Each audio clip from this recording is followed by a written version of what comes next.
We also have some breaking news that we're following. A delegation from Ukraine will meet with White House envoys Steve Witkoff and Jared Kushner in Miami to discuss the U.S. peace proposal this weekend. That's according to a White House official. Now, the trip comes a day after the surprise resignation of Ukrainian President Volodymyr Zelensky's second-in-command on Friday. CNN's Larry Madowo has more on these fast-moving developments.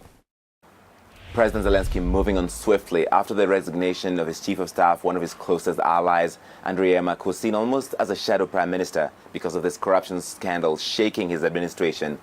Zelensky has now appointed Rustem Umerov to lead the negotiations to end the war.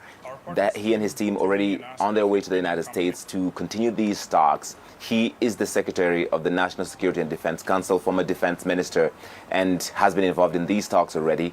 And that announcement coming just hours after Russia launched the largest barrage of attacks, drones and missile attacks against Ukraine.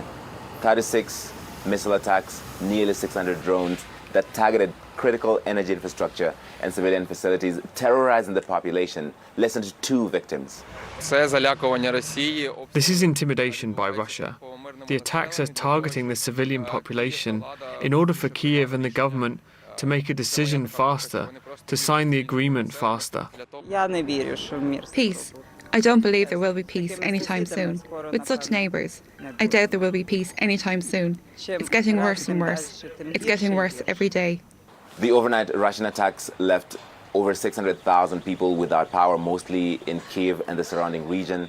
President Zelensky once again appealing for international support to shore up Ukrainian air defense systems.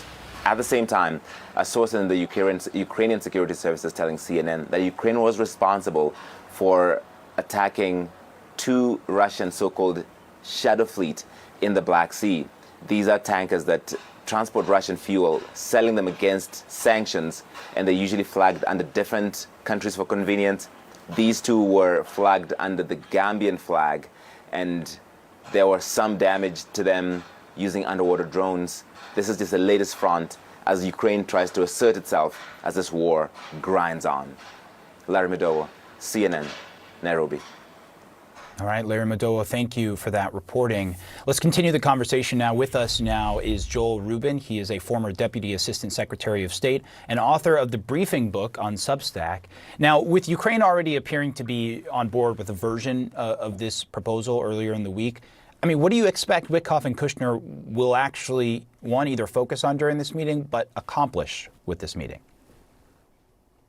Yeah, Omar, it's great to be with you. And diplomacy for the United States is all about getting a deal done that both sides respect and that's sustainable and that our European allies are supportive of as well. And so my hope is that in these talks, we're going to see Ukraine believe and Zelensky believe that he has achieved goals and his goals and gains at the negotiating table that he can live with. My fear is that he's going to get strong-armed, that what we've seen over the past week or so has been a Russia-first diplomacy and a diplomatic initiative to push the argument that Russia wants, which is to take territory from the East and to have that, and pushing that into Ukraine as a piece that they must accept. And so I hope that that isn't what happens, and I hope that Ukraine does get at the table where they believe they can live with. Well, you know, amid all of this, we've been talking about Zelensky's top advisor resigning as this corruption investigation deepens in the country. And I just wonder, do you think that works against President Zelensky, or is he able to spin this into, I guess, a victory by saying, hey, this shows the system inside Ukraine is working and won't tolerate corruption? Yeah, I mean, it's clearly bad news when your top lieutenant is essentially corrupt and needs to be tossed to the side. That is not a good sign. So there's really no good way to spin it except to say what you just described. But I do think there's enough of a bench in Ukraine to replace him.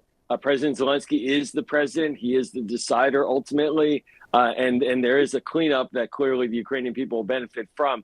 But certainly this is not a good look for the president. But Ukraine, we have to be very clear, is a democracy, and it does not suffer from the kind of autocratic corruption that Vladimir Putin has over his country in Russia.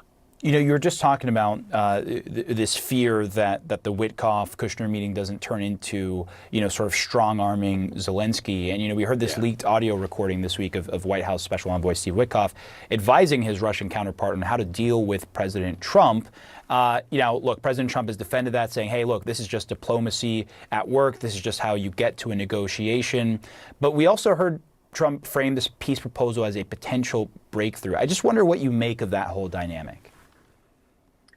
Yeah, you know, Omar, it makes sense to try to sell a diplomatic offer. The problem is that the target for sale is the wrong target.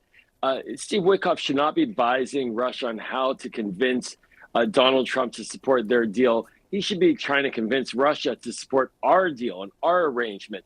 And so that's where the diplomacy, clearly, the president's right in all these negotiations back and forth. It's inverse.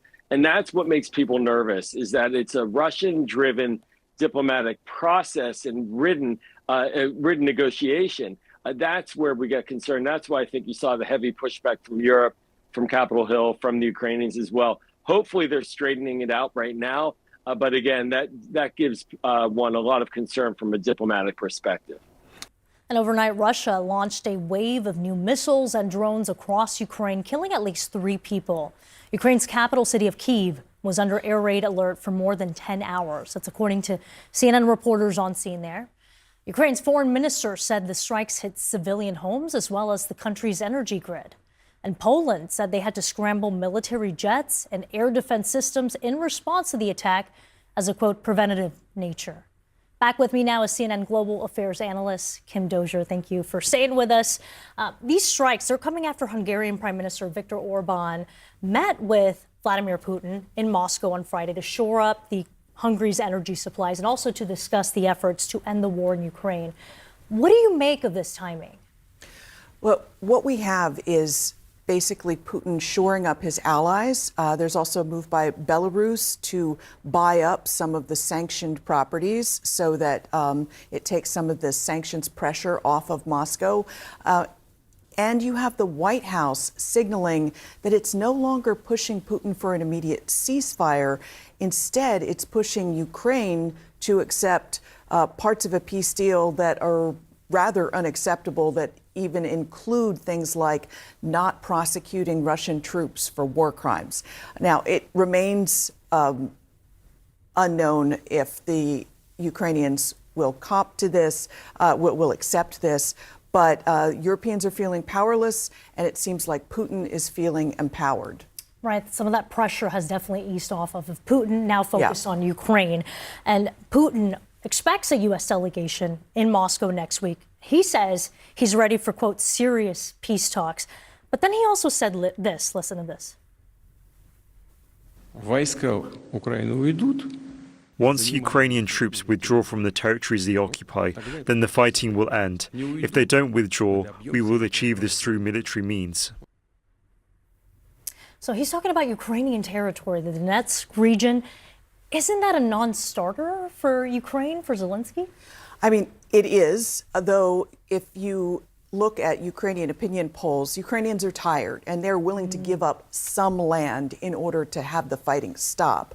But Zelensky and European officials say if you don't do it in a way that guarantees Ukraine's future security, that's an invitation to Russia to invade again. And it's also a green light to Russia to invade possibly other European territories that Putin has made comments about. Putin also undermined his own commitment to the peace process by saying in other comments in recent days that he doesn't really see how he can sign a deal with this illegitimate government, as he describes it, in Ukraine, because Ukraine can't hold presidential elections right now. They're under martial law that they passed during the full Russian invasion in 2022. The other thing is Zelensky is at a really weak point right now, very fragile politically.